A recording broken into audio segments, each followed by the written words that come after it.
Hi, I'm Lisa Reidsema, and welcome to episode 20, Your Psychology Today profile. It's the first impression. Here's how to write it. Psychology Today is still the most trafficked therapist directory in the country. More people find therapists through Psychology Today than any other single source. So that means that your profile there is doing more work than almost anything else in your marketing. And most therapists set it up once and then they never think about it again and wonder why it is not converting. So I want to walk you through the profile piece by piece today because each element is doing a specific job. And most therapists don't know what those jobs are. And when you understand what each piece is actually supposed to accomplish, it becomes much easier to evaluate your current profile and fix what is not working. So, part one, the photo. The photo is the most important element on your Psychology Today profile, not the bio, not the headline, the actual photo, and it is the one most therapists underinvest in. So here's why it matters so much. The photo is the first judgment a potential client makes, and it happens before they have consciously made it, before they read your headline, before they read your bio, before they have absorbed any information about your training or your approach. They have already had a split second response to your photo. That response is not rational. It's based on whether you look like someone that they could actually sit in a room with, someone who looks warm and present, and someone who looks like they are paying attention. You don't need a professional studio to have a good profile photo. You do need a photo that is clear, warmly lit, and where your face is the main thing in the frame. A few specific things to avoid: dark or cluttered backgrounds, photos where you're cropped out of a group, and photos taken from too far away, so your face is small.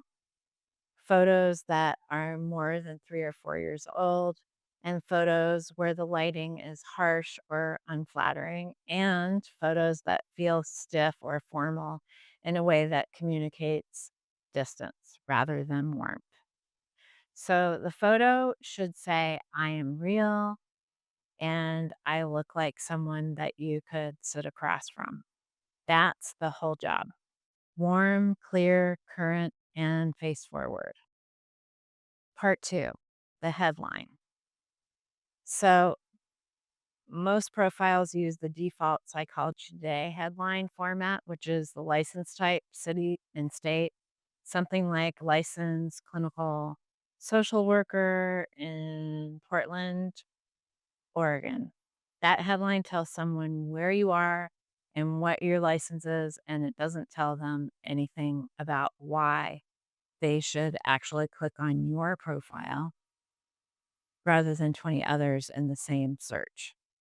So your headline should do something different.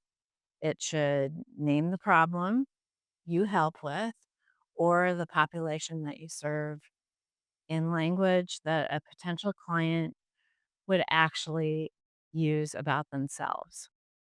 So, not licensed marriage and family therapist in Austin, Texas. Instead, helping couples navigate the communication breakdown that shows up after major life transitions, or working with adults who are starting to suspect that the anxiety that they manage every day is not actually just who they are, or supporting parents of children with complex needs who are running on empty and don't know where to turn. The headline is searchable on Psychology Today. The words that you choose affect which searches your profile appears in. And more importantly, the headline is what a potential client reads in less than 2 seconds. And then they decide if they want to click. If your headline is your license and your city, you're invisible in that 2 seconds. If your headline names their problem, you are suddenly visible in a completely different way. So, one practical note, you have limited characters, lead with the problem or the population and trim the rest. The license information is visible elsewhere on your profile, so it doesn't really need to be in the headline. Part three, the opening of your bio. On most devices, the only first 2 to 3 sentences of your Psychology Today bio are visible before the read more click. Everything after that requires active engagement from the reader. They have to decide the profile is worth more of their time before they see the rest of it. So, those first 2 to 3 sentences are doing the majority of the work on your profile. And most profiles waste them on credentials. I am a licensed professional counselor with 10 years of experience working with individuals, couples, and families across a range of presenting concerns. That sentence actually tells the reader almost nothing they needed to know, and it doesn't make them want to read more. So apply everything we talked about in the bio episode here. Lead with the problem. Give the reader a felt sense of who you work with and what they are dealing with. Make those first 2 sentences the ones that create recognition. The moment where someone thinks, yes, that is exactly what I'm dealing with. That recognition is what drives the read more click, and the read more click is what drives the contact. So, part four, the specialties section. The specialties section is where most therapists make a consistent mistake in one direction. They check too many boxes. So the logic seems reasonable. More specialties mean more search results, which means more visibility. But that logic actually breaks down in 2 ways. So the first is that Psychology Today's search algorithm does not simply reward volume of specialties. Profiles with a focused, coherent specialty set tend to perform better in searches relevant to those specialties than profiles that have checked every box. Specificity signals relevance. So, second, and more importantly, a client reading your profile and seeing 40 specialties listed does not feel reassured. They feel uncertain. If you specialize in everything, you specialize in nothing. And the person dealing with a very specific problem wonders whether you actually understand their situation or whether you just check the box because you technically work with that population sometimes. So check the specialties that genuinely reflect your primary clinical work and focus. And if you are a trauma specialist who occasionally works with couples, list trauma as a specialty. Don't list the couples unless that is a significant developed part of your practice. So the goal is accurate representation, not maximum visibility. This also matters clinically. A client who contacts you because of a specialty you listed, but you do not actually focus on is a potential mismatch from the first contact. and you are both going to spend time in consultation that probably should not have happened. Accuracy in your specialty section serves the client and protects your time. Part 5, the finances section. So be clear. That is the entire instruction for the finances section. But let me break down what clear actually means here, because you want to state your fee, your full session fee per session. Do not leave this field blank or say, contact me for fees. People who are already anxious about the cost of therapy will not contact you to ask. They will move on to a profile that actually tells them directly. So if you offer a sliding scale, say so, but be specific about that range. Sliding scale available with no further information does not help the potential client understand whether they can afford to work with you. So, sliding scale available from whatever fee to whatever on income gives them actual information. So, be accurate about insurance. List the plans that you actually accept.